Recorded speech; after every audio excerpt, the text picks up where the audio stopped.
xibaar yu wér te wóor ca tàng-tàng ba abonnez-vous pour ngeen di mën di jot suñuy vidéo. dal leen ak jàmm seen chaîne bi di Buzz 221 HD. kii di Modou Yade di jëkkëru kii di Lissa Tine mi nga xam ne dafa jékki-jékki daal di disparaître mystérieusement ci réewu Sénégal ci procès bi ñu daan amal ci diggante moom ak jëmm kii di Modou Diouf daal di nañuy jël ay daan yu diis daal di koy teg ci ndodd kii di Modou Yade. coo loolee nu mu demee woon moom mooy que ne kii di Modou Yade ginnaaw ba mu daan amal akub live TikTok dafa daggoon ay saaga ndey daal di ko doon jëmale ci jëmm kii di Modou Diouf ndax dafa daal di jàpp que ne kookee moom moo koy jiiñ que ne moom moo daal di rey jabaram bii di Lissa Tine. si li ni mel nag kii di Modou Yade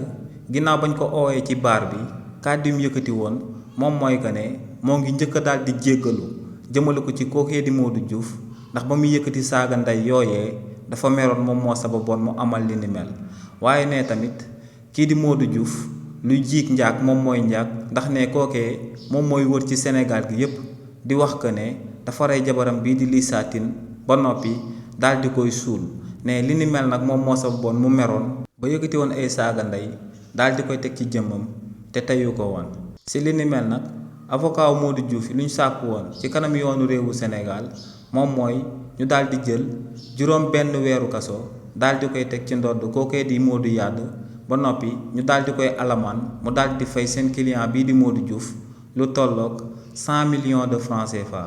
waaye tamit ba tey ci loolee procureur de la république moom mu sàkku woon moo doon kookee di Modou Yade ñu daal di koy daan tamit juróom benn weeru kaso waaye tamit daal di koy amande 100 millions de francs CFA. ba tey si li ni mel avocat wu Modou Yade yi ñoom li ñu doon sàkku moom mooy ñu daal di baal seen client boobee di Modou Yade ndax ñoom ne kookee mer ak provocation bu bàyyeekoo ci Modou Diouf moom moo sabab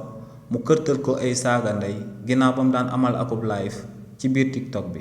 ginnaaw nag ba ñëpp waxee ba noppi juge bi nga xam ne moom moo doon àtte mbir mi daal di nay jël ñetti weeru kaso daal di koy teg ci ndodd kii di Modou Yade